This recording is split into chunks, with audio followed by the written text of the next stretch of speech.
Hi, welcome to First Post.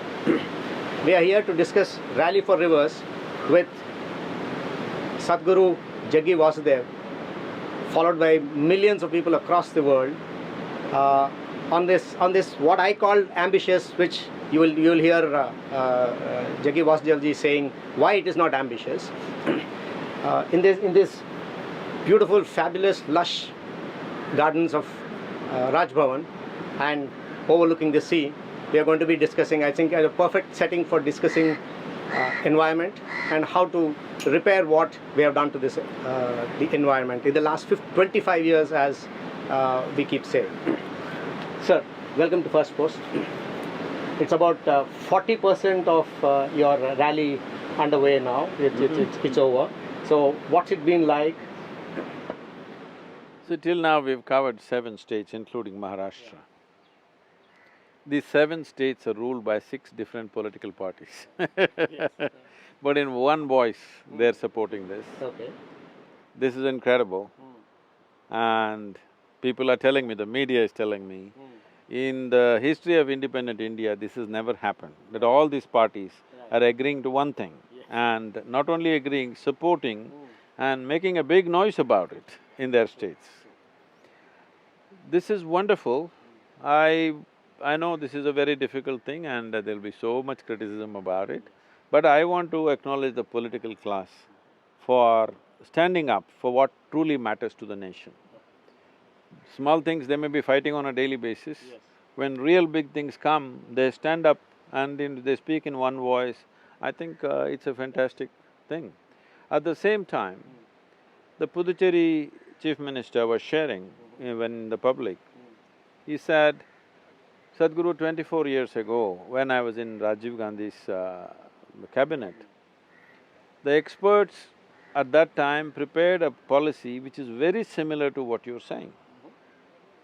But we just could not get the consensus from the states. We tried very hard, but we could not get the consensus. But now all the 16 states I'm driving through and many other states which I'm not driving through, they're all calling and saying, we are with you, please give us the policy, we will implement before the center pats.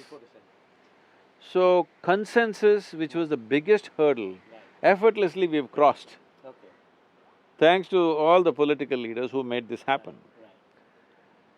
Now the next step is a policy like this, a comprehensive policy which has many layers of complexities in implementation.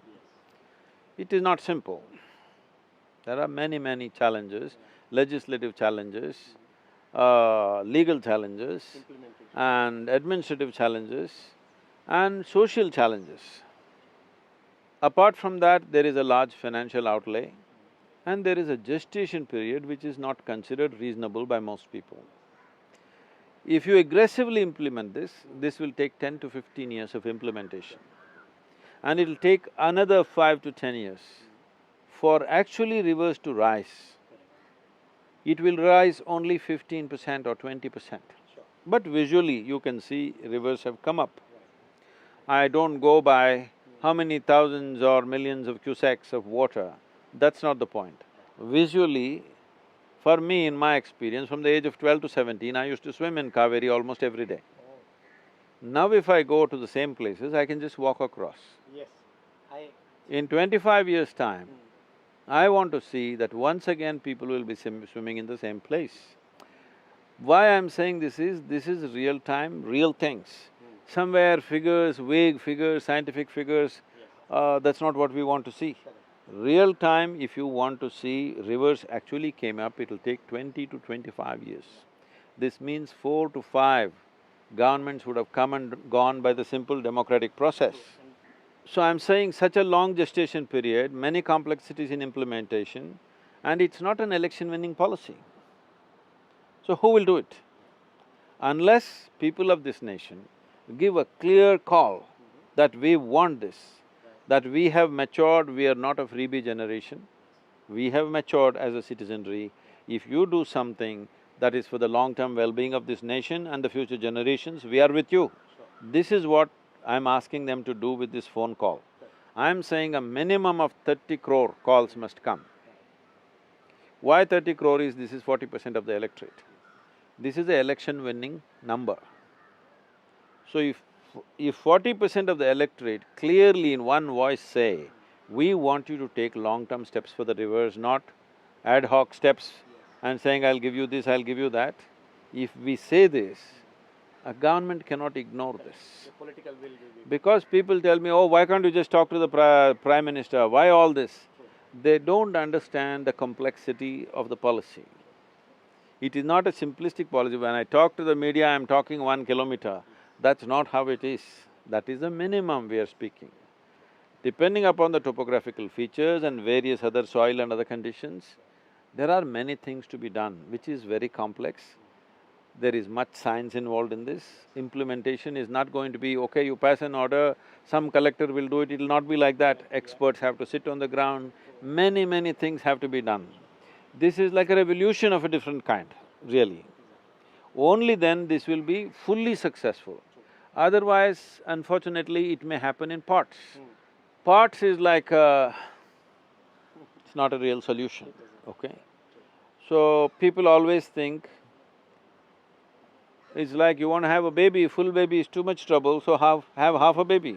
You know, Solomon's wisdom. So, it's not going to work like that.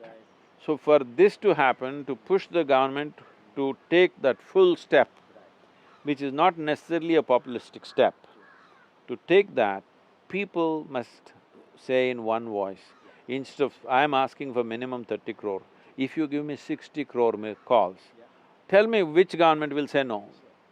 How can they say no? The sheer power of numbers. Yes. Which is what a democracy. That's what a democracy is. So that's what I'm trying to get. On the way, of course, there is many million, million varieties of situations. We are such a diverse population. Above all, we have too many armchair environmentalists who've never done a thing on the ground, and we have scientists who are knowledgeable, but they're sitting up there. When the comments that are coming to me, generally overwhelming support everywhere, but this small voice which we want to hear because they've done work. They've done genuine work, there's no question about it.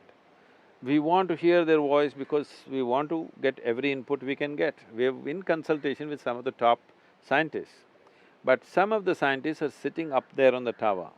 They're saying, unless you pull down the dams, unless you pull out all the cities which are on the riverbank, there is no solution. Sadhguru is getting corrupt, he's trying to please the political class. Tell me, pulling down the dam and pulling down city, is it ever going to happen? You think so? No, never. That means you don't want to do anything, you only want to earn a PhD. I want something to happen, I want to marry science and politics so that both of them make compromises and find a solution. This is what the policy is about. It must be economically sustainable, otherwise people will make sure it never happens, okay? We have many idealistic policies like this which never come onto the ground because we don't take a practical step. So, we're trying to make this as balanced and as practical as possible, at the same time that it will have significant ecological impact. So, in this effort, we're driving through, as you said, 40%. I didn't think of it, that what percentage. I was only thinking the most difficult part of the journey is over because 6 different parties we've covered, all of them full on. The next states we are going are all one party. I think it's an easy run. So, there's a lot to discuss, especially on the marriage of science and politics, you say. I think it's a great phrase. From what you have just said, sounds to me like the politician is not the unwilling bride here. Is it the scientist then? What… the kind of… See, they're like two different religions. It's like getting a Hindu and a Muslim married. So, you're sure you've traveled some distance in answering the scientists' objections to this? Like… See, those scientists who are very academic in nature, they do know many things, which is very important. But at the same time, you can't turn the country into a rainforest once again. How it was 1,000 years ago, you can't go back, there's no question about it. How to do what we can do for the future without disturbing human settlements, without disturbing the economic process. Anything against the economic process you talk, it's a sure failure, okay? So we are seeing how to, in many ways, reinforce the economic process. This is essentially an economic plan with a significant ecological impact. And that's the only way it'll work. All the 5 stakeholders are addressed here. First stakeholder is the river. The second stakeholder is the life that the river sustains. When I say life, India as a subcontinent has the highest number of species living off the rivers. I don't know why it is so… The more I look at it, the more amazing it is. This small piece of land, probably 4–5% of the country's, world's landmass, in this, there are more species of plants and animals than you will find anywhere. There is no geographical explanation to this, because there are many countries at the same latitude. It's amazing. It's amazing means it's mind-boggling. Why is it? Why… I've been thinking, why is it? Right from ancient times, our sages and our scriptures and many others always claiming that this is the greatest land, this is the most whatever, sacred land. I thought everybody loves their country, everybody loves their language, everybody loves their culture, that's okay, I'm not somebody who gets emotionally moved by these things. But now, looking at the biodiversity of this country, I'm wondering probably they knew, that's why they were talking like this. Because it's amazing. I cannot put numbers on it, I'm not some kind of a scientist or an environmentalist, but when I look at it from what simple understanding of outside, from like an outsider looking at it, it's almost like if you take entire North American continent, which is probably many times over India, probably we have 10–20 times more biodiversity. Why? I'm not able to explain why. I've been asking this question to whoever seems to be knowledgeable about these things, nobody seems to know why, it's just there, that's all we know. What is it that made this land like this, that it's so rich? So the onus and responsibility is on us that we keep it that way. And in future, having this many species in our land may become the greatest asset. True. Yes? Yeah, definitely. So, are you saying that the opposition or the criticism that is happening about this is unilateral, just planting trees criticism is just very minuscule. I am not bothered about that, it's there. Because we are not doing this unilaterally, we are consulting the best scientists in the country, and there I don't want to name people right now, we will acknowledge them later, because they don't want to be into the… I'm somebody who sticks my neck out all the time for anything and everything. They want to go in a certain way, they don't want their names out, later on we'll acknowledge those people. The top water experts in the country, I sat with them and said, I don't know any of your science, nor am I an environmentalist. But I'm somebody who's engaged with life right from my very early childhood. I don't go anywhere without being involved with what's around me, so I pay attention. In my attention and my simple sense, this is how I see it, and I explain to them in about 2 hours' time what this policy means. Then I asked, is the science with me? They said in one voice, Sadhguru, science is 100% with you. Can you get the politics? So that's when I said, I'll get them married, don't worry. Okay, so when was this? When this germ of an idea, when was it? See, I've been engaged with mountains, forests and rivers right from my childhood. When I say engaged and involved, not as seeing it as a resource or a natural beauty, not in that sense. I lived there and I've always experienced these things. These situations of being in jungles and floating down the rivers, this always made me more about how insignificant a life I am. That tomorrow if I drown in this river, everything goes on fine. People like you and me come and go. in millions. But the rivers and forests have lived for millions of years and lived on. But that's come to a threat now. It may not flow, many of them are not flowing. So last 25 years I've been watching this depleting. So about 22 years ago we started this project Green Hands. With that we planted over 32 million trees now. It has increased the green cover in Tamil Nadu. Well, we've changed the culture in many ways, people have become much more conscious, it spawned hundreds of other organizations which are doing similar work, which is wonderful. But in the last 7-8 years, I'm seeing the drop in the river waters is so steep, alarmingly steep in the last 7 years.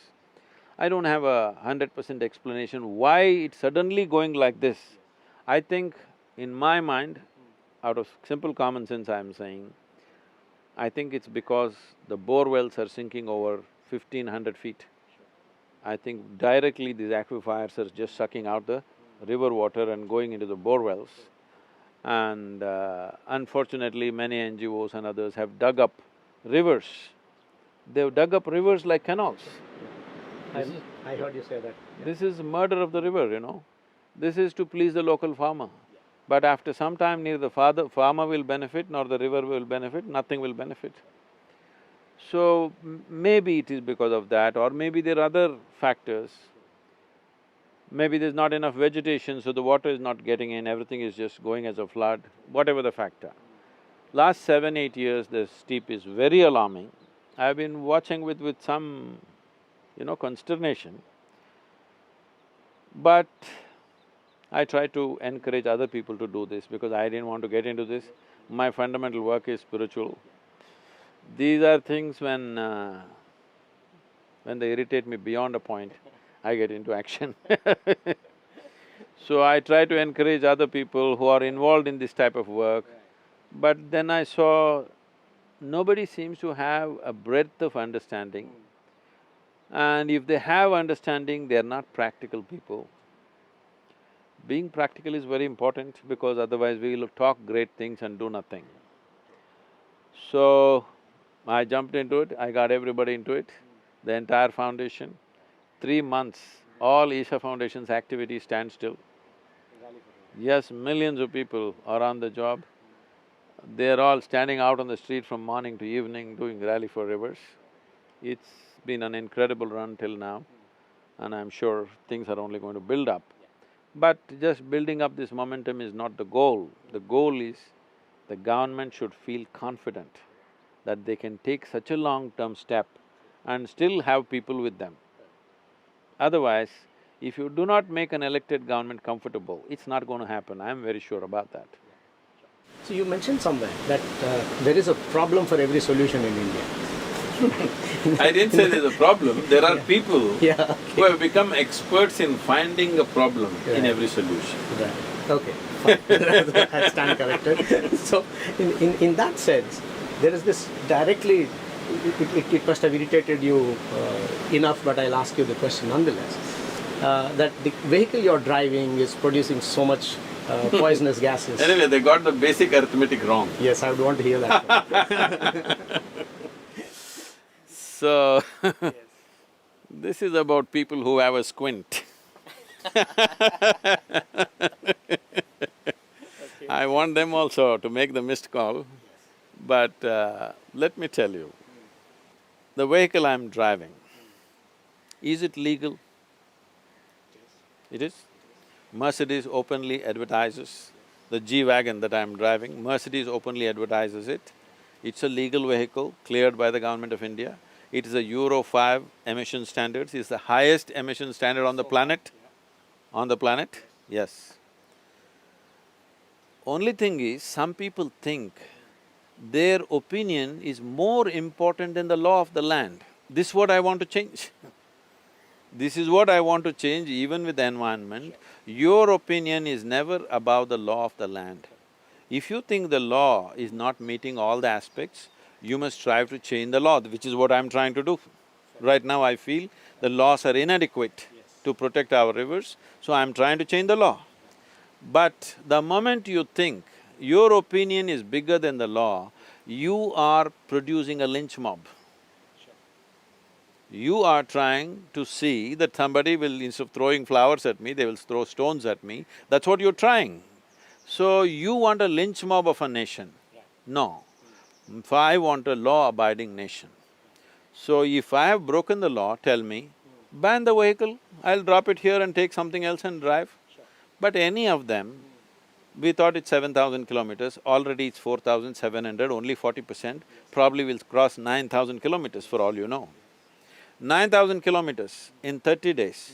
Every day I am doing a minimum of 10 to 12 interviews and meetings and on the road, stopping wherever people want me to stop, this. Ask any one of them to do it. People half my age, let them do it, let me see. So I'm saying, you are trying to find a problem in the solution, all right?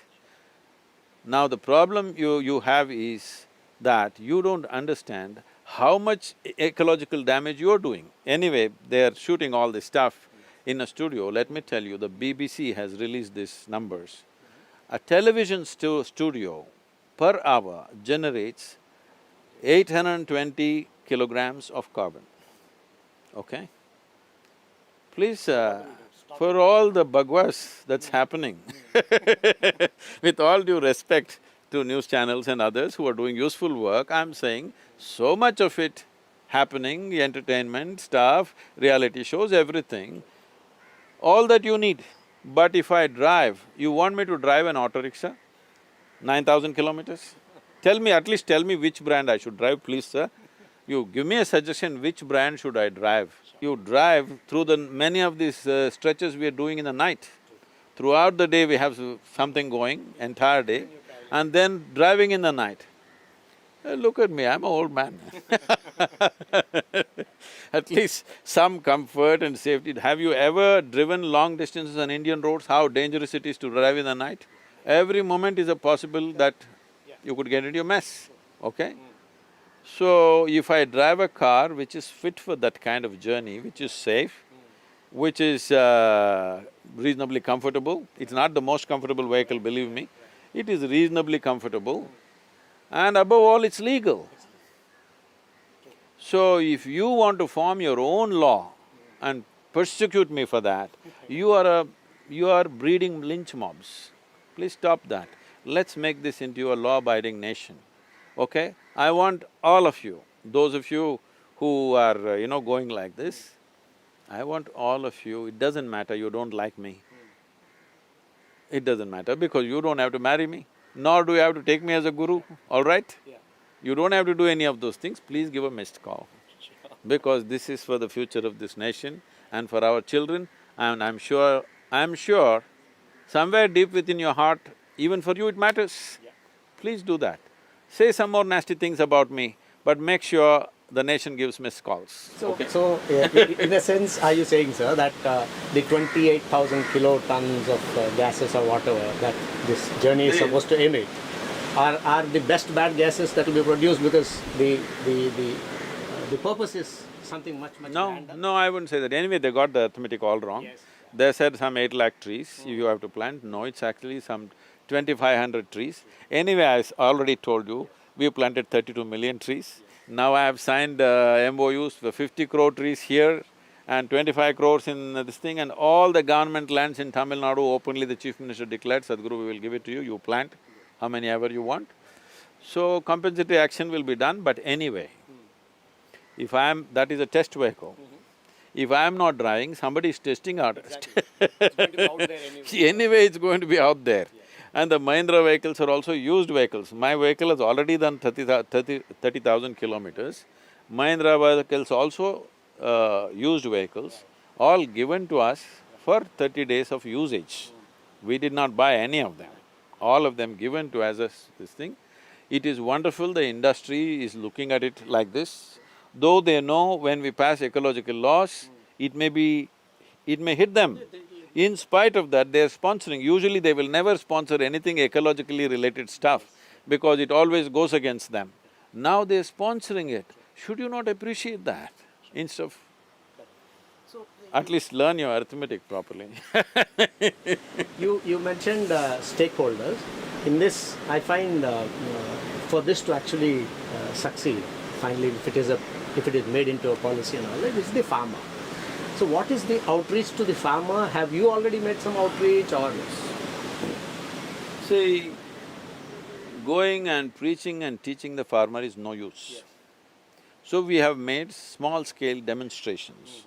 How a farmer who shifts from crop-based agriculture to tree-based agriculture, his income can multiply 3 to 8 times in a matter of 6 to 7 years. Demonstrated in India? Yes, yes, in Tamil Nadu. In Tamil Nadu.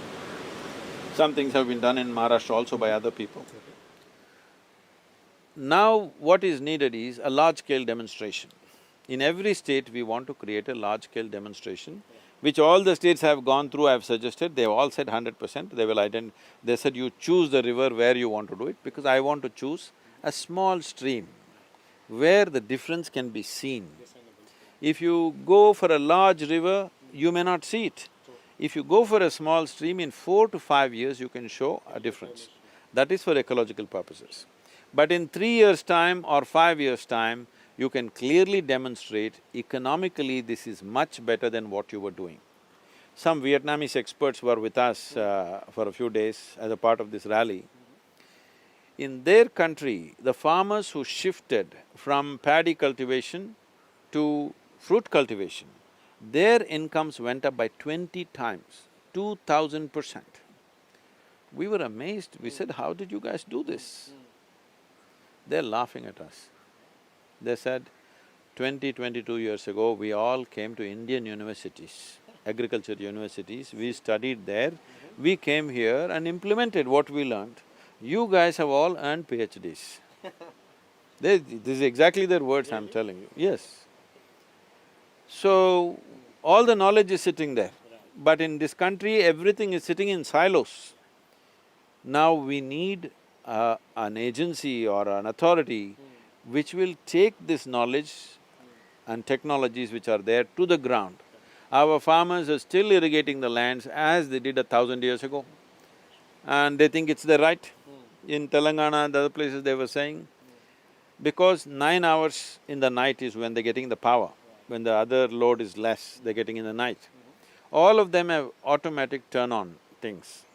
So everybody's farm, it's automatic on, 9 hours simply water runs, okay, because they'll sleep. Yes. So things like this are happening. 84% of water usage in the country is agriculture. In many other countries, for the similar crops that we are growing, their yields are much higher, but the water that they're using is 10 to 20% of the water we are using. Very easily with small interventions, not with major interventions, with small interventions, not some super technology, some simple micro-irrigation technologies if you bring in, very easily we can bring down the present consumption of water in the country to 30% for agriculture, 30%. We are telling our children, when you drink water, every drop you must drink. As consciousness, it's good, but it doesn't solve any problem. 84% of the water is consumed by agriculture, very easily you can change that. So I am suggesting, this is not to be compelled on a farmer, where they are willing, we are thinking of forming large FPOs, which we have already done around Coimbatore. And our FPO, which is only 3.5 years old, is being today rated as the best FPO in the country. But let me admit to you on camera, we've done nothing, okay? We've done no work on the ground. All we have done is, 3 of our volunteers are using their cell phone, renegotiating prices and directing them which market they should go, what they should do, this is all. We've done nothing on the ground. With this, farmers' income has doubled. This is all. 3 cell phones we're using, probably 4-5 hours a day they are on phones talking to everybody here, there. This is about the job we have done. On the ground if we work, which we want to do now, we can further multiply their income if you do the right things on the ground. No work on the ground, we've doubled the income of the farmer. So we want to form large-scale FPOs. Let's say 1,000 farmers come together and they own 10,000 acres, I'm just shooting the numbers, okay? 10,000 acres are here, a river is flowing here. Now government should give access to the river water. Now each farmer puts one bore well.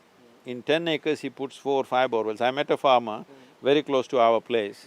3.5 acres he has, a 27-year-old farmer. I'm asking, what do you do for your water? It's a rich place, it's a fertile land. He's put 9 bore wells in 3.5 acres of land. 9 bore wells will cost 1 crore rupees. When is he going to earn this money? Either he has to leave town, sell the land, or hang himself. This all the option… he's driving himself into it. Because people are advising, borewell companies are saying, one more borewell you will get water, one more you will get water. It's like gambling, they're just hitting it. Borewells and irrigation systems are the most expensive part of farming. And also digging deeper into distress. Yes, once they get into this kind of loan, he is not going to be out in his life this 1 crore rupees. I don't know if it's from the banks or the private loan agencies. So somebody will come and take his land or somebody will harass him to death. One of these things will happen. So what I'm saying is 10,000 acres. We want this to be outsourced, irrigation to be outsourced, because there are companies which are already doing and ready to do, but there is so much emotion about it. Oh, you let somebody on your land, this will happen, that'll happen. So just outsourcing, clear-cut laws that they'll never have rights over the land. But the farmer has to keep his commitment that if his contract is signed for 10 years, 10 years they're there for sure, he can't break that either. We are looking at legal experts to form law, framework like this, legal framework like this, that outsource the water irrigation.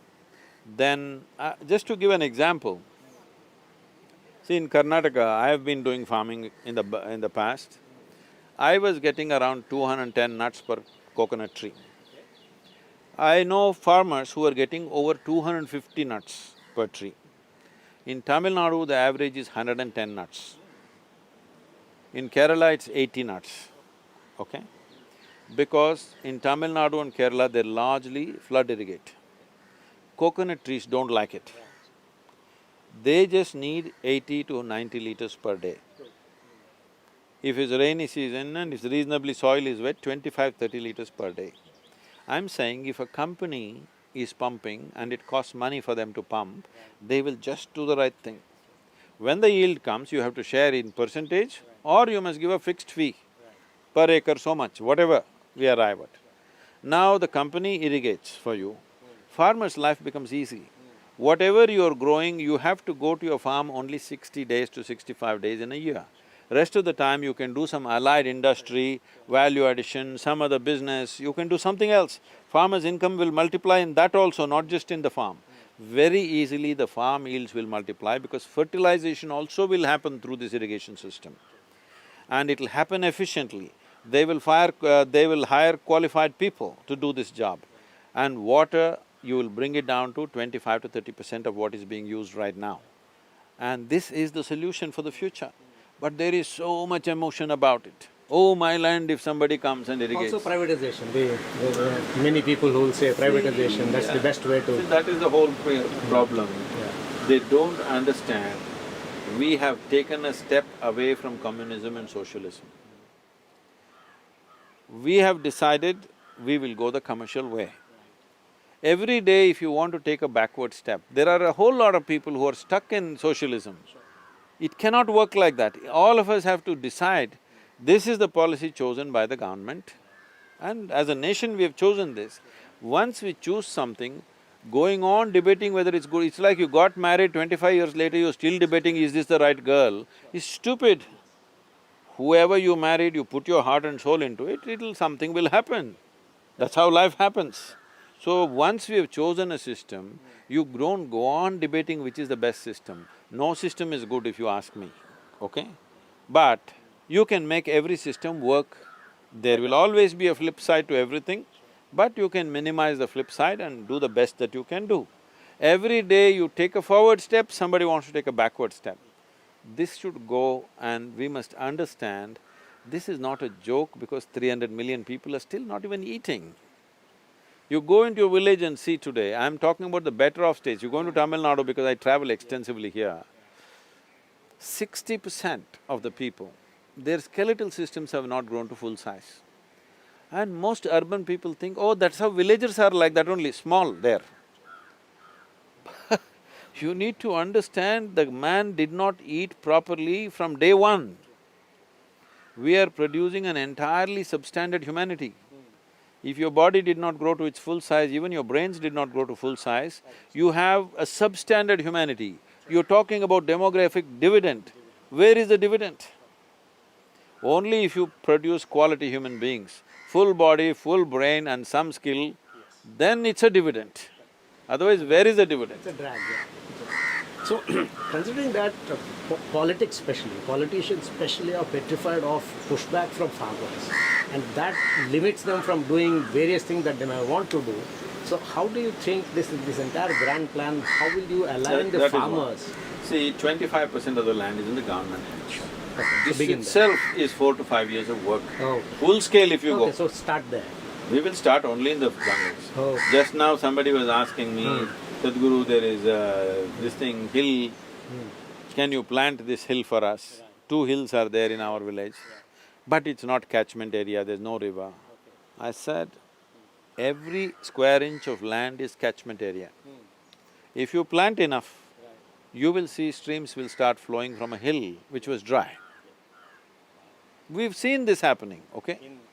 In many places. Not only done by us, many other people have done this.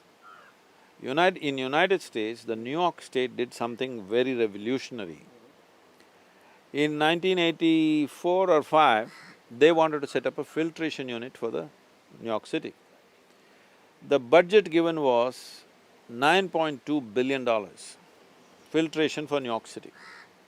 Instead of that, the administration at that time took this stand. Instead of investing 9.2 billion and putting up filtration, they instead invested $1.5 billion and planted the entire region. 6 rivers are feeding New York City. All the 6 rivers, they did extensive plantation. New York City is one of the few cities in the world which drinks unfiltered water because of the plantation. At 1.5 billion, they did that. There are any number of examples in the world. So, now Telangana and Andhra Pradesh are going full on, full on. Andhra Pradesh is aiming to make 50% of their agriculture land into horticulture. Openly his mission is declared. And Telangana is doing a fabulous job of reviving tanks and ponds of the old system. Kakatiya kings had done, so they're calling it Mission Kakatiya. They are doing a wonderful job. Other states just have to emulate. I'm saying policy will come so that deviants can be handled. But why can't we do it voluntarily? What is right? So, about the farmer, we will never pressure the farmer. We will set up demos, large-scale demos. Where they can see the results. Yes. See, this demo will not succeed unless the industry comes in. So I'm already been talking to the… I spoke to the CII Council and many other industries. We brought them together on one platform. First the industry must invest, then the farmer invests. Right now farmer invests, if the produce is good, then the industry comes, if it comes, otherwise they don't come for whatever reasons. First industry must invest. After that farmer will invest. A guaranteed buyback cold storage, you will be amazed. See, these are things that must be told. Unfortunately, our media doesn't focus on positive things in a big way. You know, daily politics they handle. I was driving from Vijayawada to Hyderabad. This is the only place in the country. I have seen, as I drove, I saw 12 cold storages run by private agencies along the highway. I have not seen this anywhere in this country. If you go in United States and California, you will see cold storages everywhere. You don't see this in this country. 60% of the fruit grown in this country goes rotten. At 40 degrees, 45 degrees, he's selling the fruit on the street. What is the life of that fruit? By the time you buy it, half of it is gone. 50–60% of the nutrients are gone, you're just eating an empty shell. More than that, how much of it goes rotten? So, infrastructure, other things have to be privatized. Government cannot build these things. This is the only road in the entire country. Extensively I've driven in this country, this is the only place where I saw 12 cold storages, private agencies running it. This is what the nation needs. Great. So, one other question before we wrap up. You mentioned about swimming in river, bathing in the river. In my childhood, I also did the same. And, so, for you and me to understand what rivers meant to us, to everyday life, even in a city, I was in a town, not even in a village. There was this empathy, there was this relationship with the river. Most of our children have grown up not even seeing a river maybe. Yesterday in Navi Mumbai, they welcomed me and they took me into that thing. It was an unexpected thing. I didn't know there was a welcome, but it became so big. And the administration there, whatever you call that, Southern, which is there, they took me inside, and some school children performing. One girl, what, she's 7 years, huh? One 7-year-old girl. You must put her speech on your website. Oh my God, she went on and on, full blast. I'm telling you, very few politicians can speak like that. She is covering such wide variety of subjects. And she tells me, this sadhguru is telling me, he floated down the river 163 kilometers, 13 days. I don't believe all this, I have to check because I have never seen a river which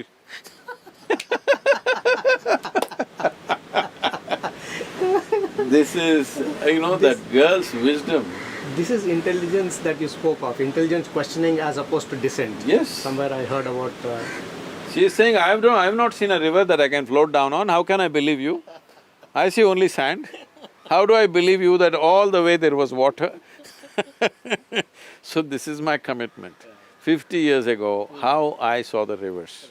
In the next 25 years, we have to get it there. Please, everybody get together, whoever you are. So you're hopeful that you will be able to send this message across, make this generation also aware of what they are facing? Yes, there's a phenomenal response across the country. And irrespective of who they are, from school children to celebrities, from simple farmers to tall leaders, just about everybody is supporting it in a huge way. But I want to make sure a large percentage, at least 60% are voting when it comes to the actual voting. But I want more than that because you don't have to go to your booth, it's just your phone. And after all, you love your phone more than anybody on the planet. So please use the phone and make sure you express your responsibility for this country and the future generations. This much everybody must do. Thank you. Thank you so much.